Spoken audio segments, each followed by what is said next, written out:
We had the opportunity to meet with Guenter Schroeder, a German scholar and expert on Horn of Africa matters.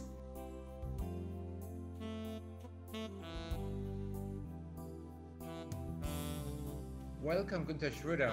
Thanks a lot for giving me the opportunity to discuss about the Eritrean hero Osman Saleh Sabe and his role in Eritrean history.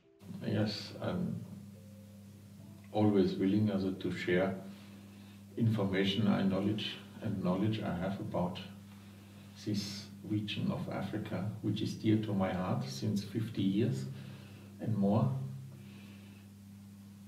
Oh yeah, yes, you remember with the last interview which you gave me, I was really inspired that I decided to dig more and more about Osman Saleh Sabe background, and I hope you will tell the stories about Osman Saleh Sabe.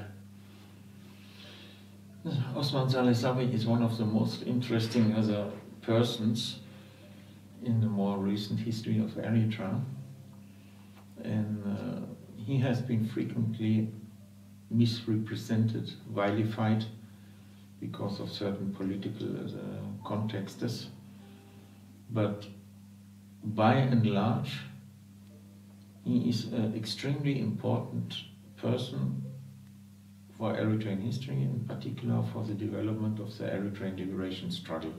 That's true. How did you get in contact with him the first time? Because of course he told me in the last interview, but I would like to hear again. Well, in September 1980 I went to Sudan to look into, with a plan to visit the liberated areas of the EPLF and the ELF and also of Tigray. But due to political developments in Eritrea and in Sudan, these plans did not realize. In Eritrea, the civil war between ELF and EPLF, which started in August 1980, was raging.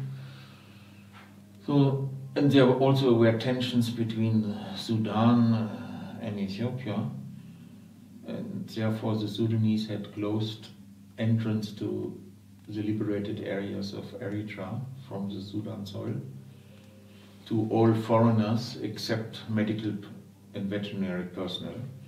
So I traveled to Port Sudan. I wanted to enter from Port Sudan to the liberated areas of the EPLF first, but I was stuck in Port Sudan, there was no way to pass. Then I returned to Khartoum and I tried to sit it out, and I used my time in Khartoum to contact all the different organizations. Well, naturally I was in contact with the EPLF office and the TPLF office, but then I also contacted the ELF office, the ELF as a PLF office, whatever LF or LM was around there, and dug deep into the history of the Eritrean liberation struggle. And some of my contacts, he mentioned to me, is that Osman Sabe has a house in Khartoum, and then I decided to go there. I simply walked up to his place. I had been given directions. I simply walked up to his place, and I met him. He was very friendly. I went there in the afternoon after the siesta, Sudanese siesta. Lunchtime, yes. Yeah, at 4 o'clock. So I went there, and he invited me for tea. Mohammed Said Naud was also present there. No? So I explained to him. They were, of course, friends, I guess. Yes, and naturally they were leaders of the organization. Yeah, and so I explained to him who I am, my background, my interests. And then he said, fine. I asked him if he would have time to sit down with me for a more detailed discussion. And he said, fine, come back on next Friday. And then we can have an early dinner together and we discuss. Yeah. Great, great. So you were, sorry to interrupt you, but you were the first European or non-Eritrean Well, the Osman Saleh Sabe had been... Who get this chance? I don't know, but Osman Saleh Sabe had frequently talks with Arab language media. Yes. But with the Western media, to my knowledge, he has never given us any kind of interview. That's true. Let's go back to his... Just let me explain further a bit. Yeah? So we sat down several hours, and in the time I stayed in Khartoum, also almost 3 months, I visited him several times. We had more and more discussions.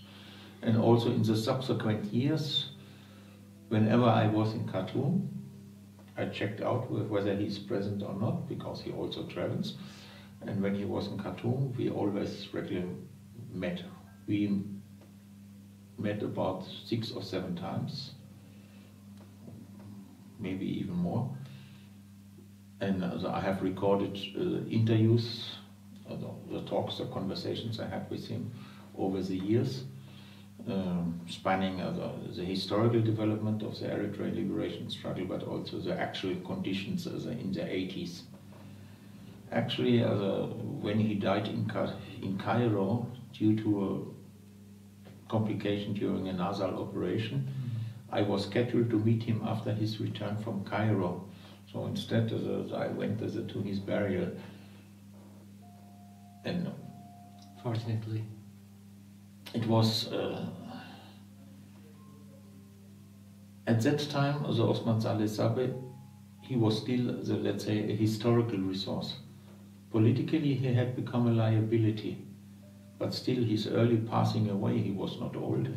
He was in his 50s, late 50s maybe. So his passing away certainly was a loss for the Eritreans. Definitely, I agree with you. It is my personal opinion, if there should be an Eritrean who should get a statue in Asmara, it should be him. Again, yes. But you study his background, how he starts to, and how he joins the ELF in the 60s, actually, in the beginning of 60s. And how was he born, of course, in Hergigo, in eastern Asmara, and then he joined the ELF. So something in between? Yeah, no, he is... His personal background is somewhat disputed, because with historical persons or persons of historical importance, many communities lay claim to such persons. And as best as I could figure it out, on one side, his family line is based in Irgigo. Definitely, yes. Yeah. Irgigo is the coastal city opposite of Massawa Island, and it had been the seat of the administration of the Naib ever since the Turkish took control of this area.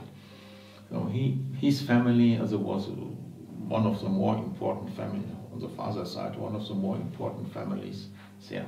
On his mother's side, he is connected to the Saho, because the indigenous people, the families of Ergiko, often married women from the surrounding Tigray and Saho-speaking communities, or even some Afar. And over time, Ergiko became a very cosmopolitan city, in a sense, particularly after the Italians established Eritrea.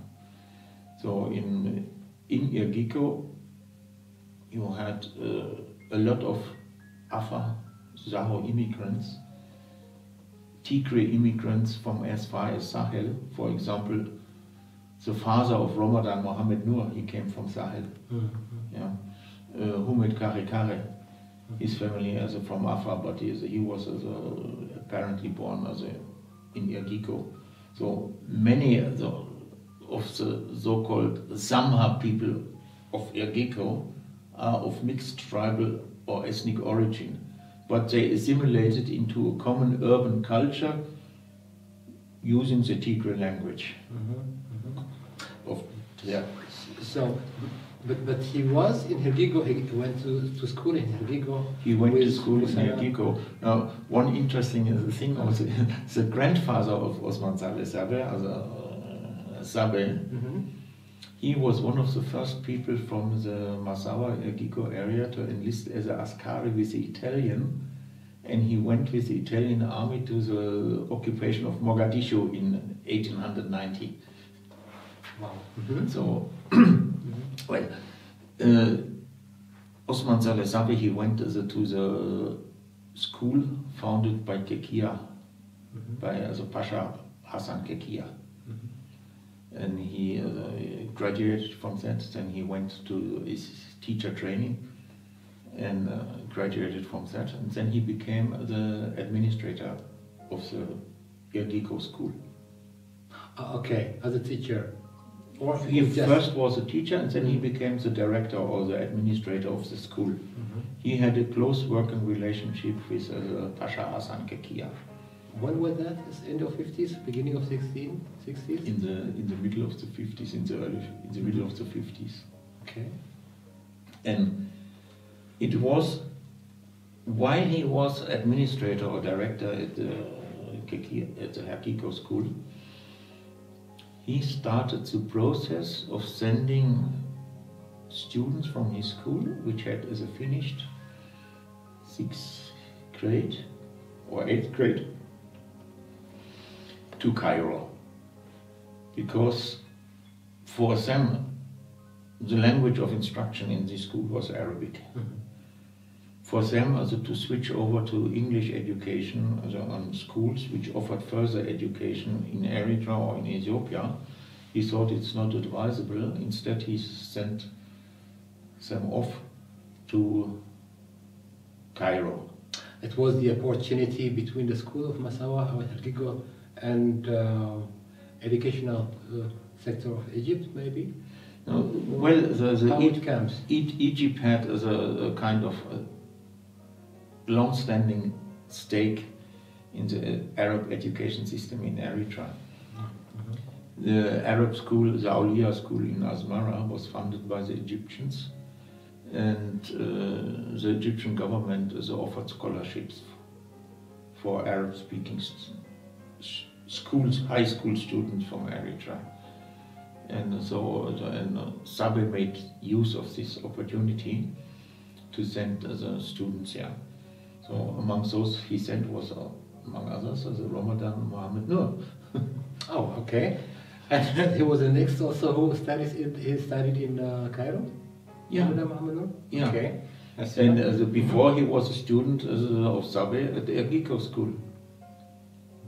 Many of the so-called Samha leaders of the Eritrean liberation movement were former students of Sabe who were sent to Cairo to study there. First to the high school attached to Al-Azhar Mosque and University, and then later some of them also went to the university. So he was very instrumental in that. In 1958, Sabe moved to Addis, as far as I know. Might be 1 year earlier or 1 year later. He had established a small organization called Al-Wustak Al-Urwa, if I pronounce it correctly. It means it was an organization dedicated to the improvement of the social and economic, and not directly said but implicit, also the political situation of Eritrean and Ethiopian Muslims within Ethiopia.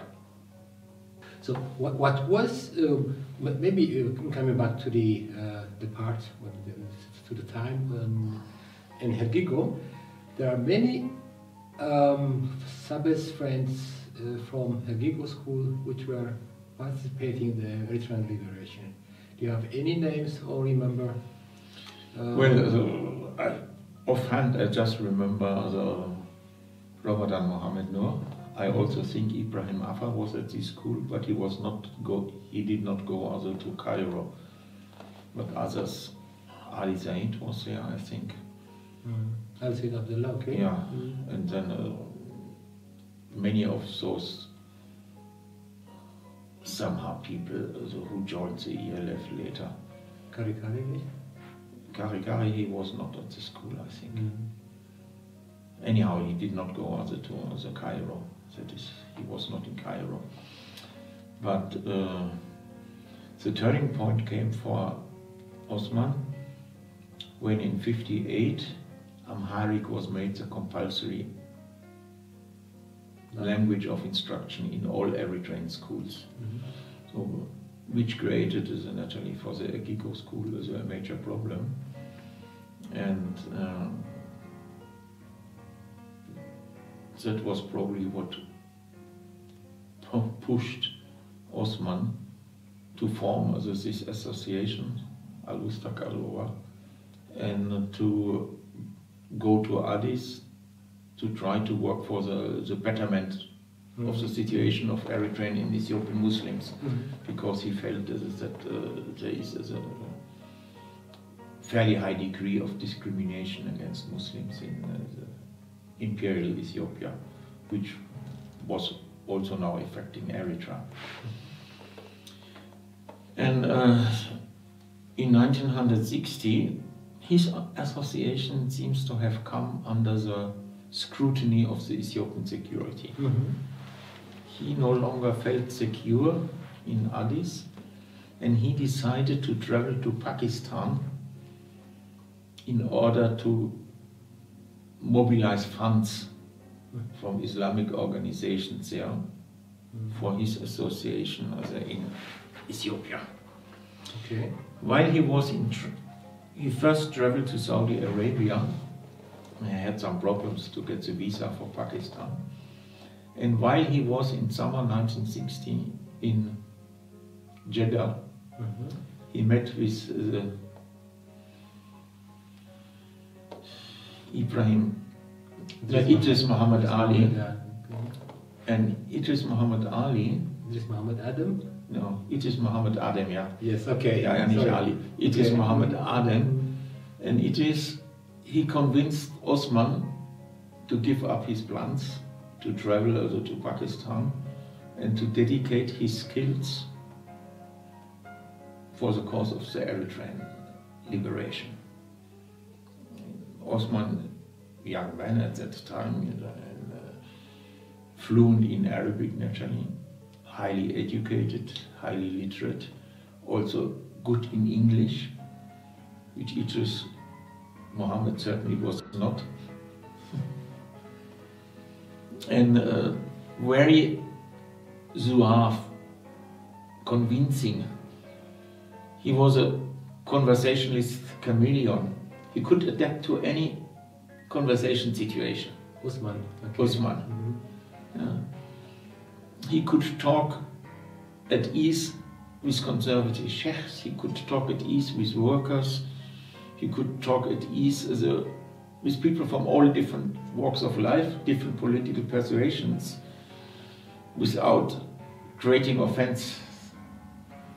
So that certainly was something which was important for the Eritrean liberation. But in the beginning, it was the time of the foundation ELF, is it? Yeah. 1960. Was it combined with the ELF foundation, this meeting in Jeddah? No, you see, the ELF, concerning the formation of the ELF, there are many legends or myths around and misconceptions. The ELF went public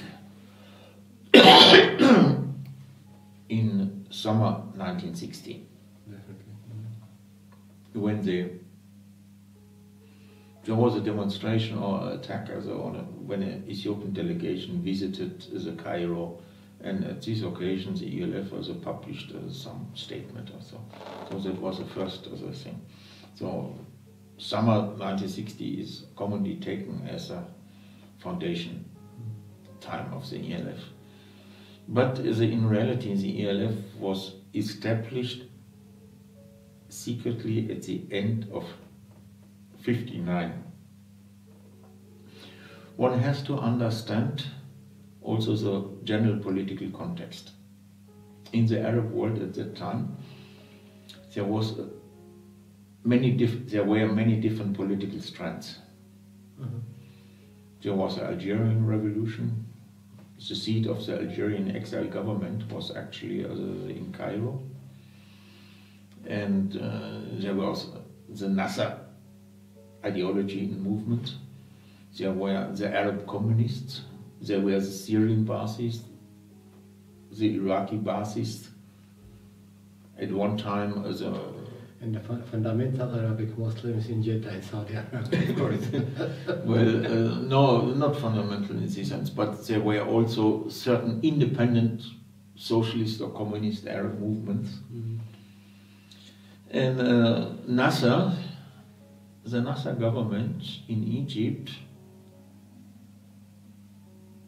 strictly controlled the communists and the Baathists, even oppressed them in a sense. Now, when in November 1958, Mohammed Zaid and Saleh Sabe and others, young Muslim Eritreans, established the Eritrean Liberation Movement in Port Sudan.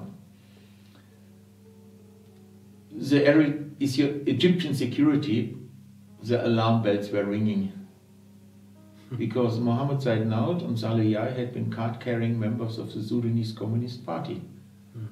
In Sudan, the Communist Party was very strong in the 50s and in the 60s.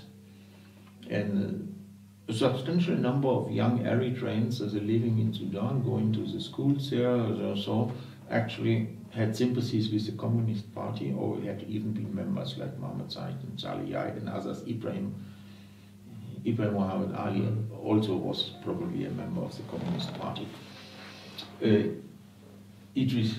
Ibrahim Totil, he was a member of the Communist Party. The Sudanese Communist Party? Yeah. Definitely, okay. Or at least the student union when he was learning in Gedaref.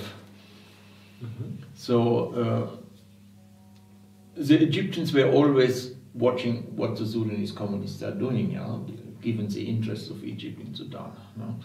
Now, when the Eritrean Liberation Movement was formed by people who had links to the Sudanese Communist Party, it was clear for the Egyptians the Sudanese Communist Party would never have allowed their members to form such an organization.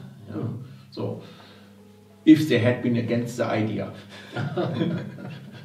So at least the Egyptians assumed that the Sudanese Communist Party had some sympathies for this movement. And the political ideology of Harakat was left-wing, secular, so in line with communist ideological tenets. So that was the role of the Egyptian, by the way. But what was the role of Osman Saleh Sabe at this time? No, he had not entered the picture. But the point is that the Egyptian Mukhabarat, as a security, they then devised the plan to build an Eritrean counter force to the ELM. And they selected or choose to work through what was his name? Said Hussein. Said Hussein, a Saho, he had come on his own, not to Sabe, to Cairo. That was that one who hijacked the airplane in the end of the 60s? No. Said Hussein? Okay. No, Said Hussein. He had come in the early 50s. In 1956, he had enrolled in the Egyptian army and fought with the Egyptian army in the Sinai campaign against the Israelis, the British and the French. When in 58, the Palestinian Liberation Organization was established in Egypt, he enrolled with the PLO for military training, guerrilla fighting. So he had a strong nationalist orientation, and he had obviously some ideas about starting armed struggle. And he was approached by the Egyptians to build up an organization in competition with the ELF. And he gathered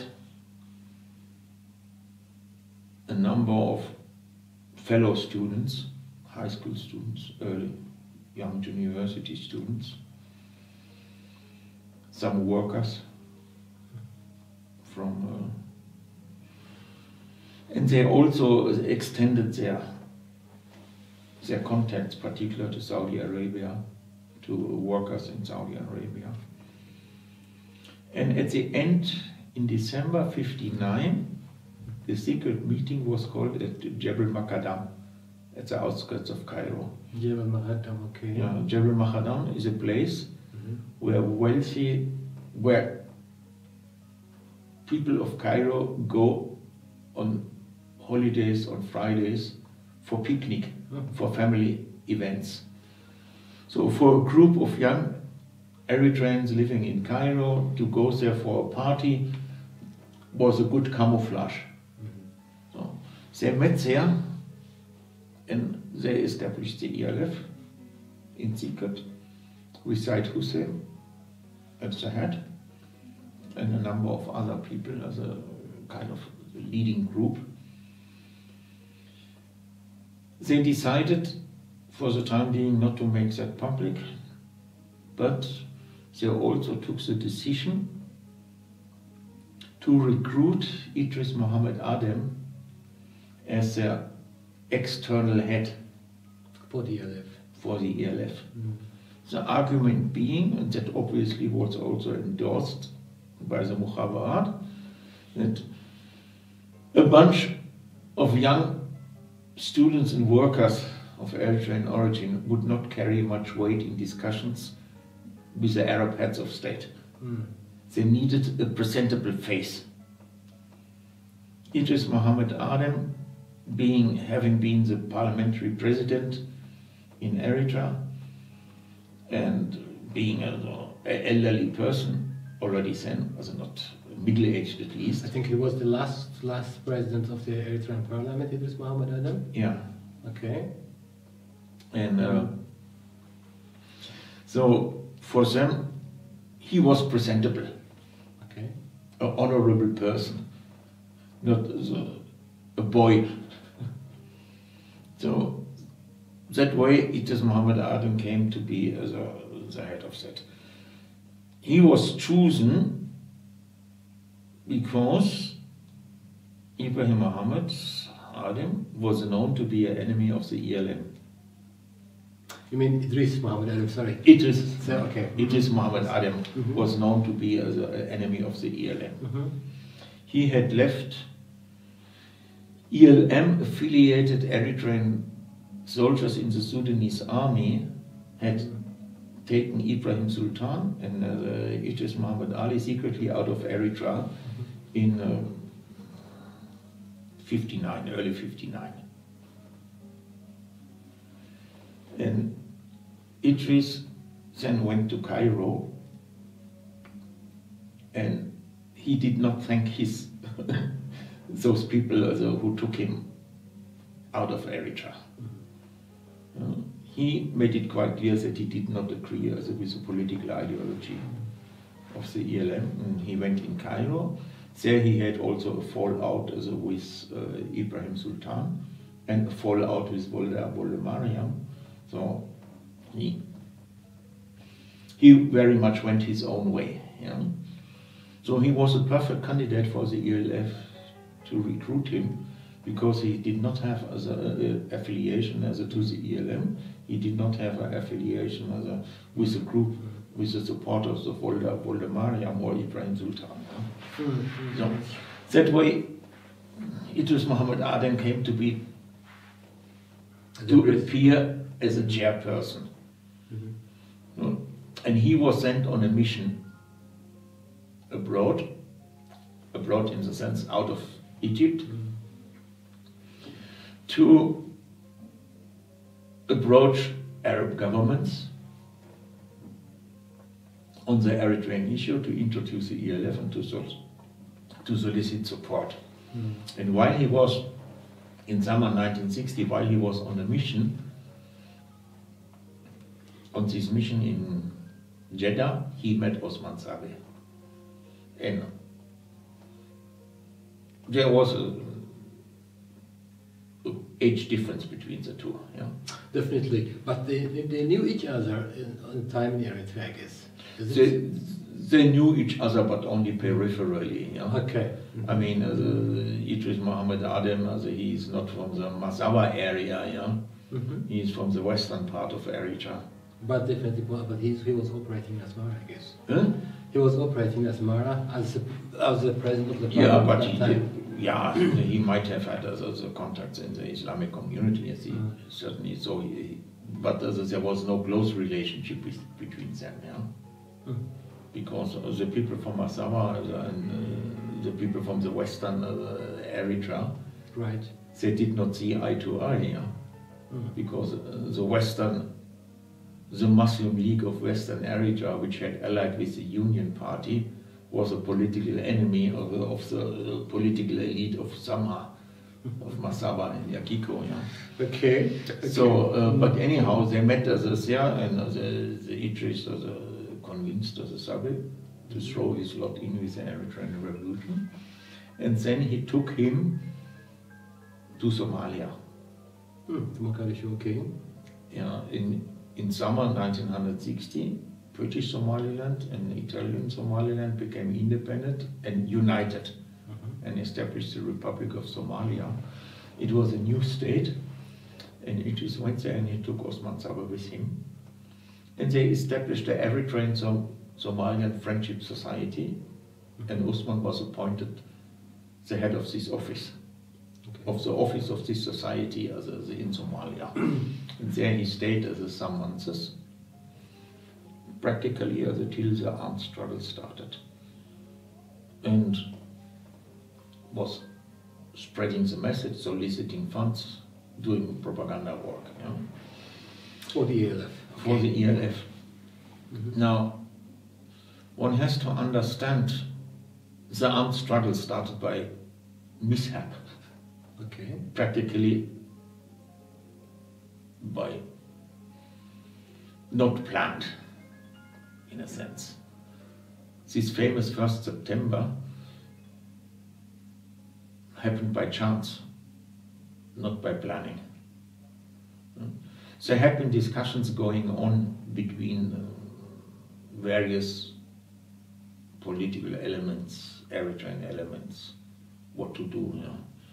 The ELF campaigned against the ELM, successfully won over many of the Eritrean soldiers in the Sudanese army from the ELM to the ELF. But I have to clear it. So 1961, you told me in your previous Hermitage that the young students in Cairo, and they include also Idris Muhammad Adam, that time in 1960, and it was really the foundation of ELF. That was the plan. No, you see, the inclusion of the Idris Muhammad Adam in the ELF that took place in the early part of 1960. Yeah? He was kind of co-opted into it. But the actual establishment of the ELF was in December of '59. Most people in the ELF don't even know that, because that was a closed affair. So maybe 20, 30 people were involved in that only. Yeah. The first public appearance of the ELF was in summer. Summer 1960. 60, yeah. By that time, the Idris Muhammad Adam was already traveling around. He had visited, I think in April '60, he had visited Sudan. He also went to Kassala. He discussed with these Eritrean soldiers in the Sudanese army. He basically campaigned against the ELM. Yeah?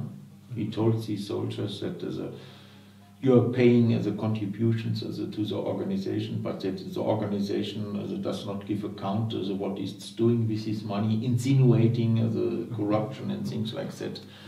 And also he was harping heavily that the leadership is leftist, yeah?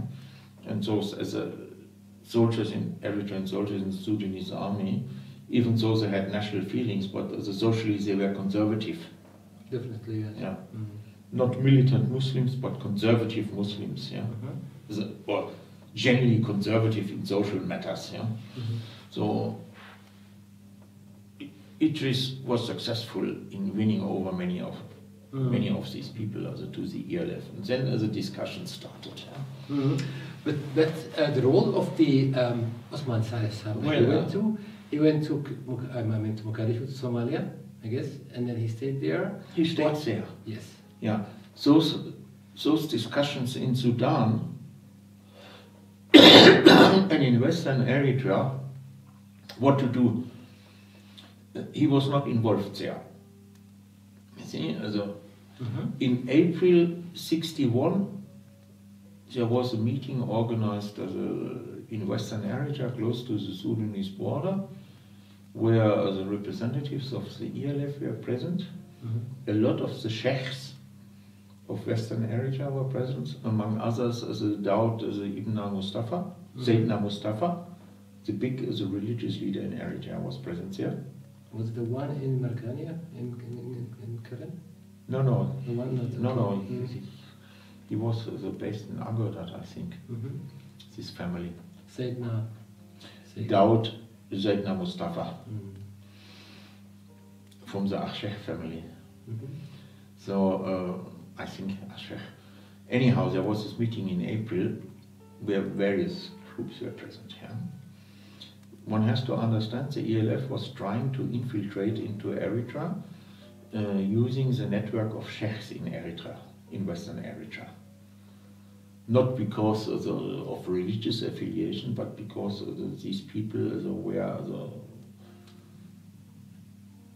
they were anchored in their communities. If you worked through them, you had access to the communities, particularly in the rural areas. Where the ELM had worked more through the students and the educated urban people. So the ELF had a different approach here. So at this meeting in April, Awate was also there. Also some people from Agodat who were supporters of the ELM, others.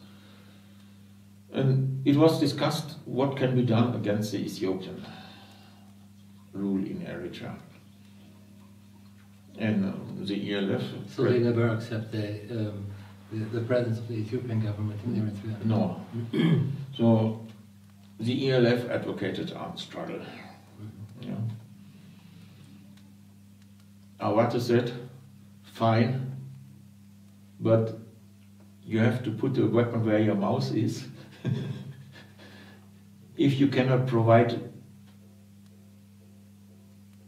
arms, ammunition, logistics for the armed struggle, it is better not to talk about it and to start other things. Yeah.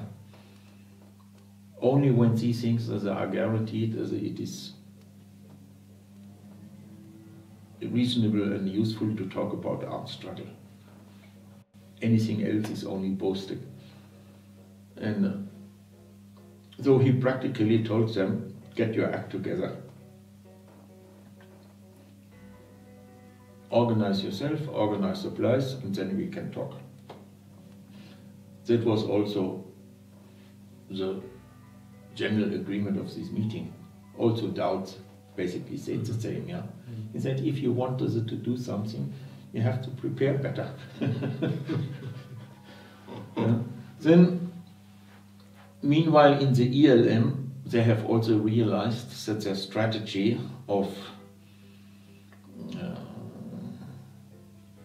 revolution by insurrection, Saura Beinkelab, will not work in the context. So they were also reorienting their strategic goal. Instead of organizing an insurrection to take power in Eritrea against the Ethiopians. They were also considering armed struggle. They also planned to send, in summer 61, they had a congress in Asmara, a secret congress, and they mandated the leadership, this congress mandated the leadership to send a delegation to Awate to talk with him, if he were willing to do such. So, to join. Well, and Awate was a soldier, a police officer? No, I mean, no. What was his role at that time? Awate, after a career which did not do him much credit, in honestly speaking, he had settled with the British administration in Eritrea to give up his shiftenet and his banditry for a position of a kind of village administrator in Gerset, south of Thessaloniki. As part of this deal, he was allowed to have an armed bodyguard and be the administrator of this area. And this arrangement worked quite well. It worked also when Eritrea became federated with Ethiopia. But in the early 61, after he had participated in this meeting with Daud and the representative of the ELF in West Eritrea, the Ethiopian security as a kind of became on the radar of the Ethiopian security in a sense. So, and ultimately it was decided to send a police detachment from Thessaloniki to Gerset to disarm his bodyguard. 15, 20 men. So another police officer from Thessaloniki, linked to the ELF, he informed him about his plans. And in reaction to these plans, the Idris and his armed group left the village and went to the hills. Okay. Not really the mountains, yeah. So, and the delegation of the ELM never reached him because he had already a gun. So that was on the 1st of September. I think they ran into the Ethiopian police patrol and some shots were exchanged. Yeah, that was the accidental start of the Eritrean revolution. Okay, nice to know. But coming back to no, Saleh yes, Sabe, that's well, you have to understand how the events unfolded. Okay. Yeah, there is a lot of accidental events. When Idris went to the mountain, he did not have a direct contact with the soldiers in Kassala. The soldiers in Kassala, they learned weeks later that he had left Gerset and that some bullets had been exchanged. And they tried to send a delegation from Kassala to meet him. This delegation came after weeks, and then they met him. And he told them, look, we have old guns, we have hardly any ammunition, get your act together. So this group went back to Kassala. On the way, they stole the telegraph wire to sell it on the market in Kassala to buy the bullets. And it was very, very difficult in the beginning to organize anything like a supply line, yeah? Because the ELF had not properly prepared. They had not looked up where can we buy arms, where can we buy ammunition, what kind of, let's say, other military equipment, how do we get that to Sudan, from Sudan to Eritrea. Yeah? There was nothing there. You know? Partly this was due to the fact that the original leadership of the ELF had practically become defunct. The students had finished their high school or their studies, and they had dispersed in the Arab world. For example, Taha Mohammed Noor, he was among the founders. He had left for Italy for studies. Osman Khia, he had come to Saudi Arabia. They have taken up jobs anywhere in the Arab world. So the leadership practically was not existent. Idris Muhammad Adem, he was a kind of head without a body with the leadership, at the leadership level. Very few people left who could really organize things. Said Hussein naturally was there, and he tried his level best to organize things. And then he made a fatal mistake. He decided to go to Eritrea to organize a struggle from inside. And he was betrayed to the Ethiopians and arrested. And he stayed in prison till 75. So the strategic and ideological planner of the ELF was taken out of the picture very early on. So then, on top of that, Awate died. I think after a few months after he had left his village, he died as of stomach problems, as an ulcer or whatever, a natural cause in a sense. So by then, a few Eritrean soldiers from Sudan had joined the group. So it was slowly growing. And they were trying desperately to organize supplies. They actually sent people to the battlefields of the Second World War to collect empty shells to refill them to make bullets for their old Enfield caravans, which shows that any kind of supply was lacking. And the situation of this as a small band was not very good. There was a slow, steady influx of Eritrean soldiers from Sudan, but the growing desperation actually because of a lack of supplies. Fortunately, for this small band, some ELM members from Addis and Asmara had organized long ago already to collect weapons and ammunition in preparation for the armed struggle of the ELN. Which means, was Eritrean Liberation Movement was joined to the ELN? No. Or they start? Okay. There was a plan of the ELN to start armed struggle, and they made their preparations to organize weapons. Okay. So this group, they had collected some arms and weapons, but by that time already, when they were ready to move them to a hypothetical ELN field, the ELN had not started armed struggle, but the ELF had started. So they went to the ELF and gave them the arms. Adam Malekin. Adam Malekin, okay. Yeah, he was one of those. So they got some there. And then in summer '62, some people of the ELF in Cairo, Idris Muhammad Adem and Osman Saleh Sabe, they met and discussed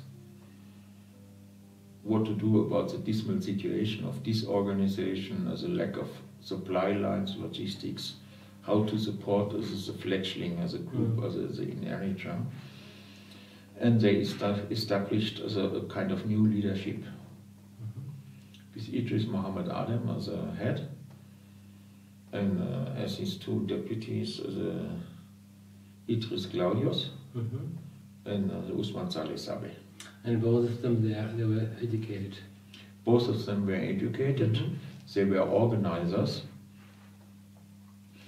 Osman Saleh Sabe, Idris Claudius was given some organizational tasks. The ELF as a political organization, and Osman Saleh Sabe, he was two things: diplomatic representation alongside Idris Muhammad Adem, but also the link with the soldiers in Kassala and the Eritrean field. That way he came to be directly involved in the workings of the ELF and the Eritrean the armed struggle. From 60 to early 62, he was a kind of office manager in Mogadishu and some other places. Yeah. So at the end of 1962, he called a meeting in Gash, in Bahagash, where he reorganized the ELF internally.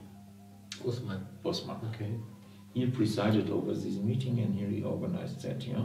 He established for the first time regular fasila, as a kind of companies.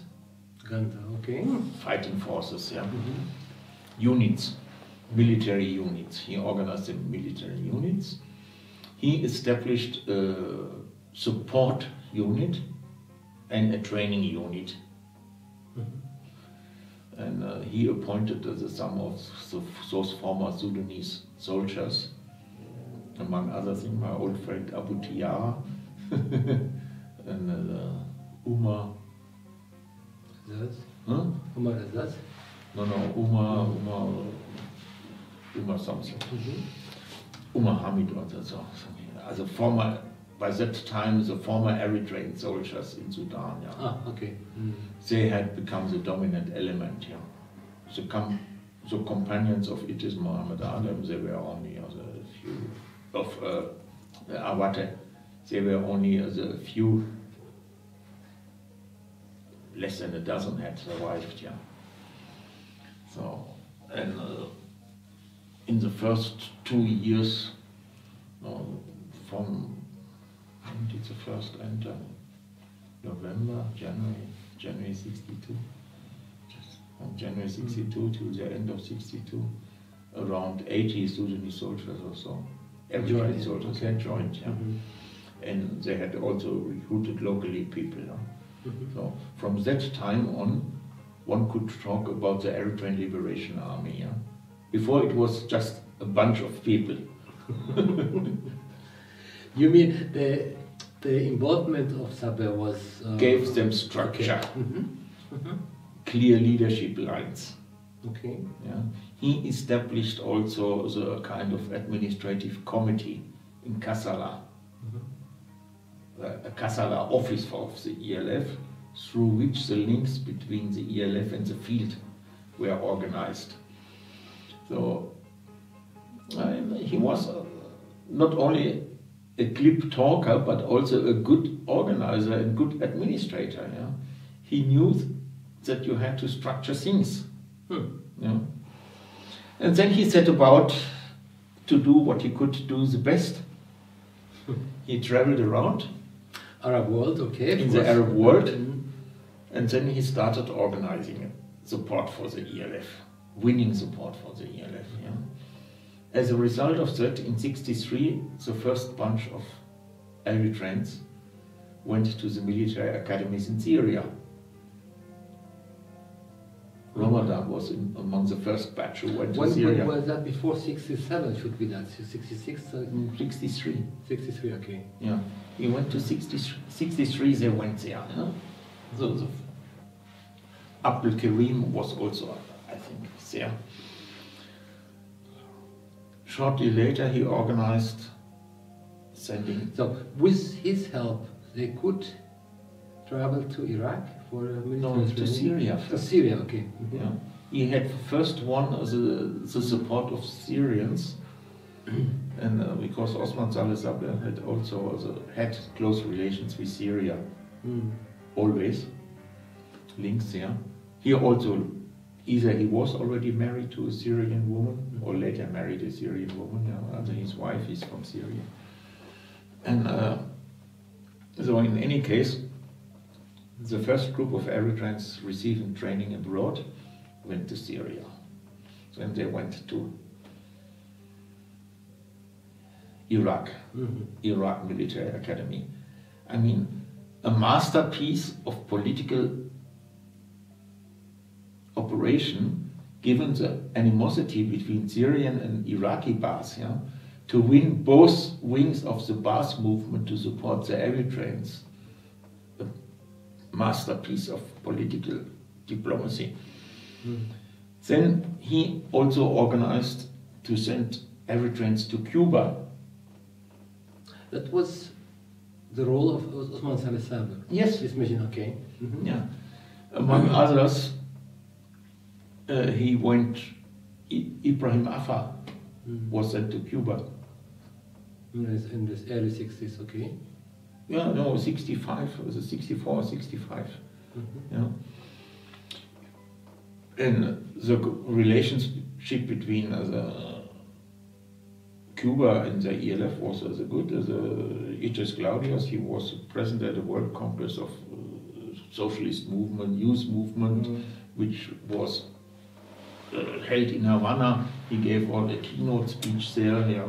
So, all due to Osman Saleh Sabe. Certainly not a communist, yeah. But he could convince them. He could talk with them.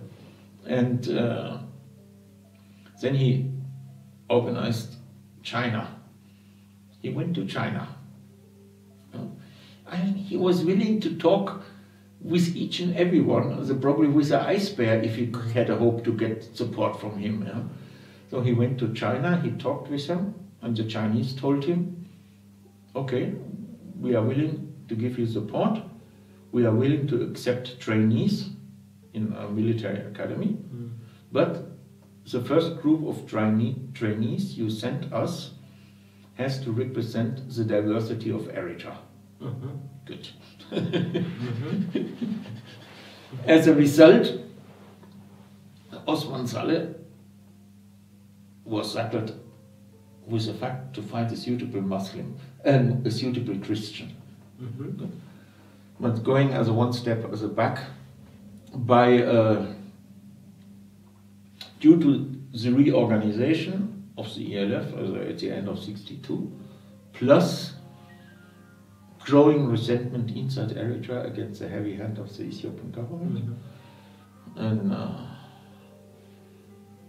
plus better organization of supply from abroad, led to a fairly rapid growth of the ELA, the Eritrean Liberation Army. The numbers were growing, the operational areas were expanding. But let me keep in touch. That was the job of Osman Saleh Sabe, training Eritreans abroad in Cuba, Syria, and Saudi Arabia. No, you see, at the meeting in Bahar Nagash, he had laid the groundwork for the structure of ELA. And then, with the growth of ELA, that took place within this organizational structure he had created. Yeah? Military unit, support group, training. These were the three. Yeah? The link between the office in Kasara and the field command. Yeah? They had appointed one. He had appointed also one as a field commander, the overall commander of ELA in the field. And that was Abu Tiara at first. So, and while the ELA was happily growing along these lines within this structure, he set about to organize external support for the ELF, among others, not only the weapons and arms, but also training facilities for new recruits, to give them the better military training, military science, as a tactics, strategy, whatever. Yeah. And that is what he started begging his interlocutors, the Syrians, the Iraqis, the Chinese, and the Cubans. Yeah. And they accepted the growing numbers of Eritreans to give them military training. Yeah. I mean, Osman had clearly realized the new recruits inside Eritrea, they are country boys, no military experience, yeah, or students also no military experience. the soldiers, the former Eritrean soldiers in the Sudanese army were not sufficient to spread their knowledge around, and they were maybe also not the best to train others. The first group of people who went to China. No, we have other. Okay. So he by 65, Ela had experienced growing pains. The number of fighters had become too large for the structure created at the end of 62. Some kind of the operational area had spread all over Eritrea, at least from the western to the north, and also in the central area in Akela-Busai, in other places. And there were discussion among the leadership of the ELF. Idris, the Osman, Idris and Osman. And also the people in Kasala. So, how to respond to the crisis of growth in the ELF. And then a meeting was called for in Kasala, where Osman Saleh Sabe was present.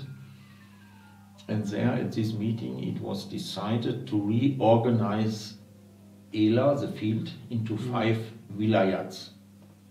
5 regions, okay. In the 5 zones. A decision which was later on extremely sharply criticized as was it a copy of Algerian regulation? Yes, it was a copy of the Algerian liberation system. One has also to understand that the Eritreans in Cairo, the political active Eritreans in Cairo, were in contact with the Algerian revolutionaries, as the exile government of the Algerians had seated Cairo, They were fully aware of that, and they knew about the benefits of the system, the wilayat system for the Algerians, and they also knew about the drawbacks of the system. And when they decided, because they felt it was no longer with the growing numbers of fighters and the expansion of the operational area, it was no longer possible to have one leadership to coordinate each and every detail on the ground. So therefore it was decided to create these 5 zones to counter the danger of creating the ethnic tribal fiefdoms. They introduced a regulation, that in each zone 1/3 of the fighters should come from another zone. So a mixture of forces, As a result of that, for example, in the 5th zone, which ultimately was created, originally there were only 4 zones. In the 5th zone was later added. In the 5th zone, actually Abdallah,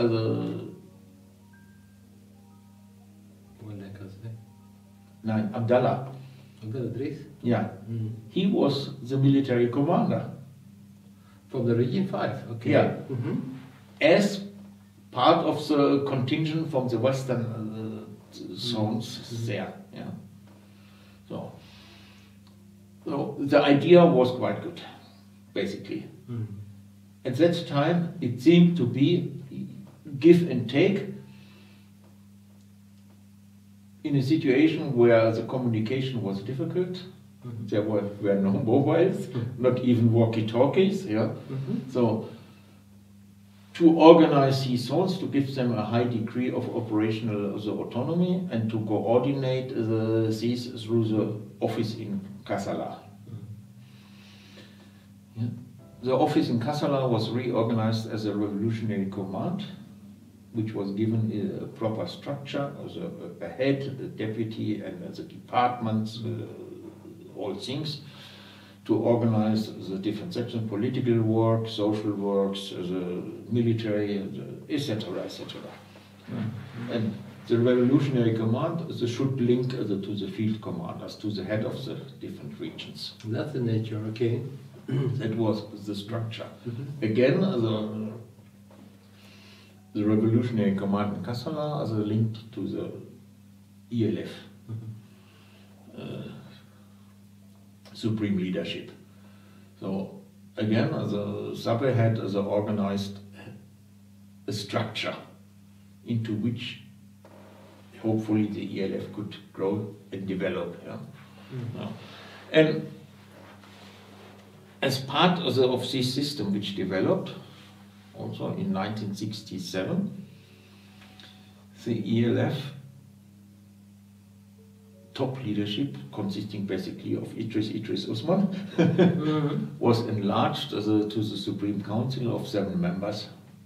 And even later on, Tetla Bayru, the former chief executive of Eritrea, who had fled abroad, was co-opted. So you had a proper political leadership, you had a military political coordination in between the revolutionary command in Kassala, and you had the field commanders in Eritrea. And naturally, all over the Arab world, wherever Eritreans were, you had the ELF offices which organized Eritreans, collected money, and organized supplies, whatever, spread the message. So all this was basically the work of Osman Saleh Sabe. Okay. Without him, the ELF would have probably died in its infancy. And that is never really fully admitted, particularly not from the Eritrean people from the highlands, what significant contribution he made. The animosity which the EPLF later developed against Osman Saleh Sabe, quite correctly, because later he became more of a political liability, but this political animosity developing between the EPLF and Osman Saleh Sabe obscures till today among the followers of the EPLF or HIPDEF today the extreme significance of his contribution in the 60s. Definitely, but on the period after 67, between 67 and beginning of his Waheltat, I mean EPLF, it was a big role of Osman Saleh Sabe at that time. Also. End of 60s, and then by foundation of the EPLF as well. Well, he didn't found the EPLF, you think. But he has his role, I guess, is it? Huh? Does he has his role? He had his role in it, you see. Look. The decision in 65 to create the vilayats, understandable as it was, it proved not to be workable in practice in the Eritrean context for various reasons. In hindsight, one understands that, but nobody can accuse these people that they intentionally created the vilayats to divide the Eritrean people, as it is commonly said today. They tried to find a solution for a problem of the day, and to their best understanding, they thought they had found the proper solution, or at least a workable solution, and later on they had to realize it was not workable. But that is politics. But after the reunion of Ulayat, I mean Kifletat, at the end of 60s, what was his role? No, one has to understand that then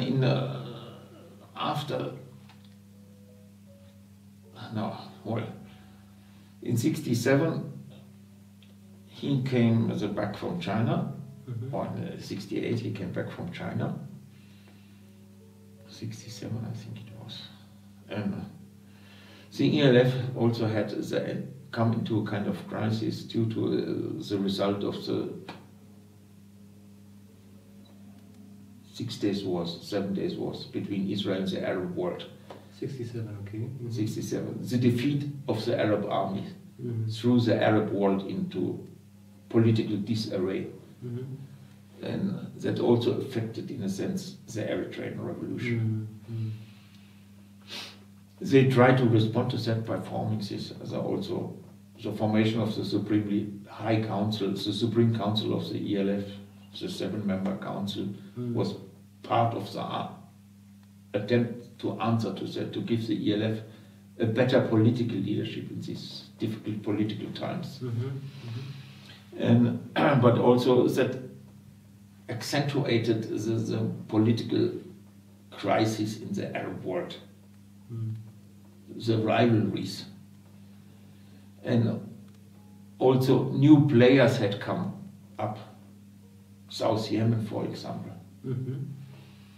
South Yemen had been a battleground between conservative nationalists linked to North Yemen, independent Arab communist nationalists. In the south part? Yeah, in the south. In the south you had conservative elements linked with North Yemen and with Egypt, and you had as independent communists, not linked to the Ba'ath, not Syria, not linked to the Ba'ath Iraq, but independent. Yeah? Now, the liberation struggle against the British in South Yemen ended with the victory of the independent Arab nationalists, communists, or socialists, whatever. And any case, it's fairly left. They defeated they not only forced the British out, but they also defeated the conservative nationalists and the pro-North Yemen ones. And they established an independent South Yemen, strongly left-leaning, whose ideological leaders were in ideological competition with the Nasrats, with the Syrian Baathists, with the Iraqi Baathists. Very interesting. Very interesting. But bring me back to 1966, before 2007. The first group of these ELF members who went to China with the support of Osman Saleh Sabe. And do you remember, or do you have any names of these people except Isaias? No, well, you see, no, as a result of this, let's say, the changing context in the Arab world. Okay.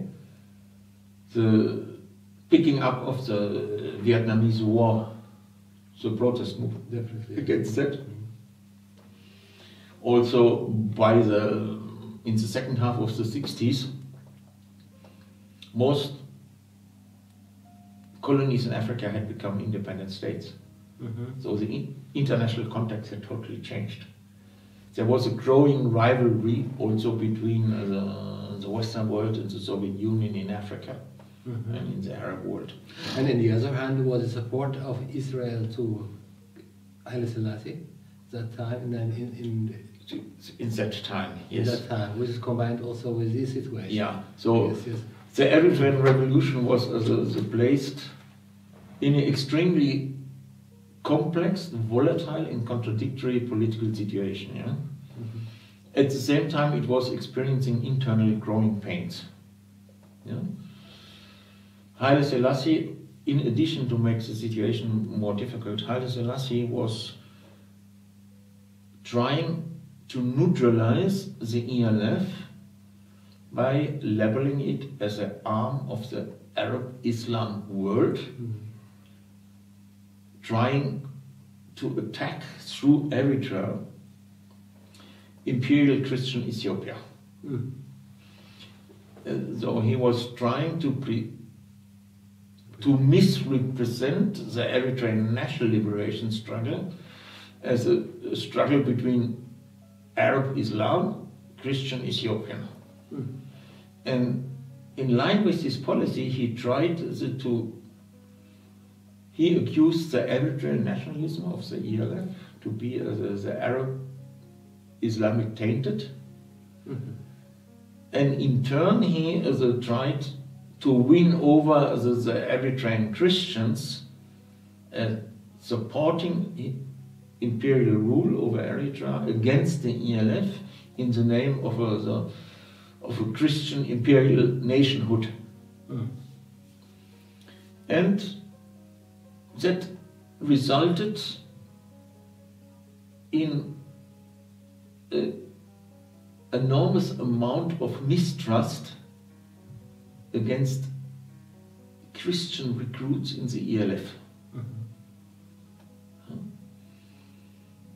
The imperial government, Ethiopian security, certainly tried to send people to Kassala, posing as recruits, to spy on the ELF.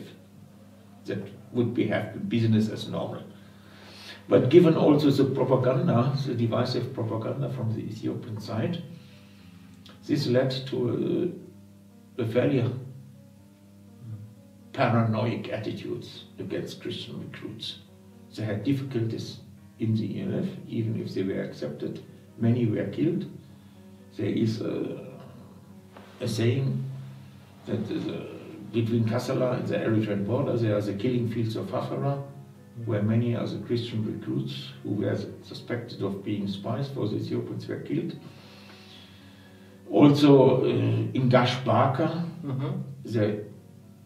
as a result of this whole context, Muslim ELF units attacked Christian farmers settling in lands which the local population considered to be theirs, Kunama land or Tigray land, so which contributed further to inflame communal, tribal, ethnic issues in Eritrea.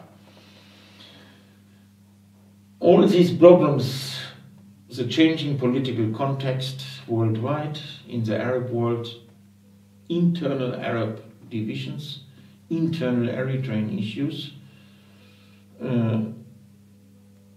led also to massive internal discussions within the ELF about the political and overall orientation of the ELF. What should be the political orientation of the ELF? How should the ELF address all these issues, socially, economically, whatever, militarily? In Sudan, among the younger Eritreans in the mass organizations in Sudan, who had been under the influence of the Communist Party of Sudan, there arose discussion groups, which later on coalesced into the Islam movement, the reform movement, which also later spread in '68 into the military units in the ELF. In '67, then Osman Saleh returned from China with a mandate to select a group of 5 fighters. And he decided to take from the different zones, and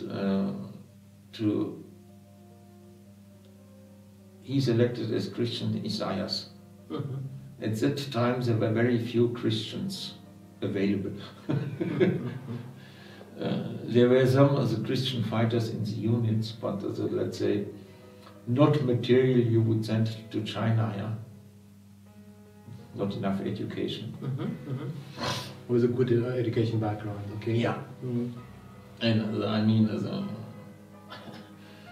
so the one Muslim, the one Christian they had in the revolutionary command in Kassala, Mulu, he had just defected to the Ethiopian side.